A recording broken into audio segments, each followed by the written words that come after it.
Olá pessoal, tudo bem com vocês? Voltamos aqui no nosso podcast Robson Almeida Educação. Vamos falar hoje sobre as férias coletivas. Pois bem, estamos aí no mês de dezembro, momento em que muitas pessoas costumam tirar férias, as empresas costumam dar férias a seus funcionários, seja elas coletivas ou de forma individual, fazendo um planejamento anual, onde alguns ramos de atividade acabam tendo uma redução, claro, da sua produtividade. Já em outras, ocorre um aumento, como no comércio, por exemplo, que acaba fazendo contratações por prazo determinado e aumentando aí, no caso, as contratações durante o período do ano, né?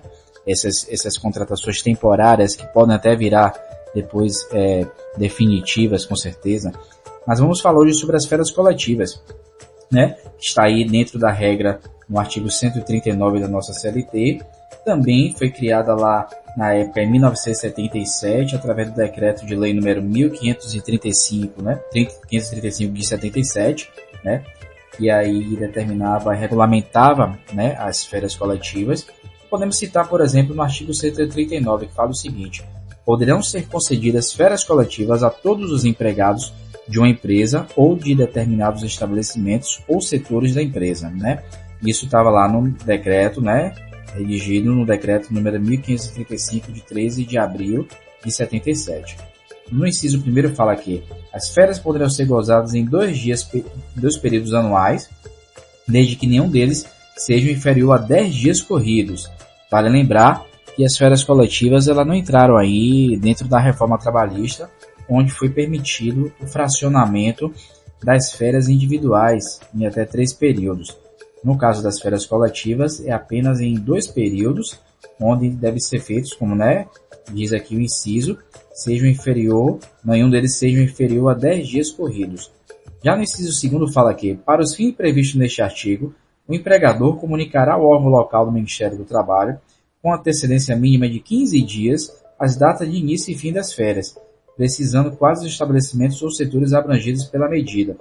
Vale lembrar que não é necessariamente uma solicitação ao sindicato da categoria, no caso, né, ao Ministério do Trabalho, né, que o funcionário vai tirar férias coletivas, a empresa vai concedê-la. Apenas há uma comunicação, né?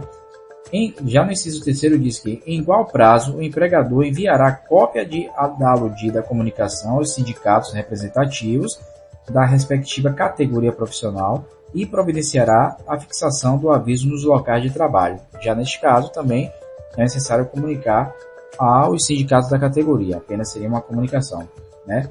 Então é importante frisar nesse ponto, já concluindo aqui o artigo, no artigo 140, que fala que os empregados contratados há menos de 12 meses gozarão na oportunidade de férias proporcionais, iniciando-se então novo período aquisitivo, né? Então vale lembrar que é necessário a comunicação ao Ministério do Trabalho e à Convenção, né, e ao próprio sindicato da categoria, que as férias coletivas ela não entrou dentro do que foi ajustado, enfim, determinado na reforma trabalhista, né, de 13.467 de 2017. Então, apenas em 2 períodos e não deles podem ser inferior a 10 dias. É importante também frisar, né, que a Lei Complementar 123 de 2006, que trata das micros e pequenas empresas de pequeno porte, no caso, né, através lá do artigo 52, desobriga da comunicação das férias coletivas no Ministério do Trabalho.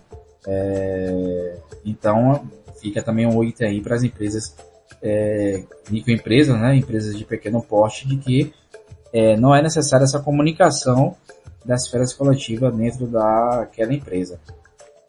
Então, fica importante né, esse dado também para poder o empregador se programar enquanto a isso, né?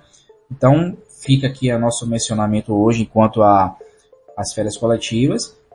Você pode ouvir nosso podcast através do Deezer, Apple Podcast, Amazon Music e Spotify.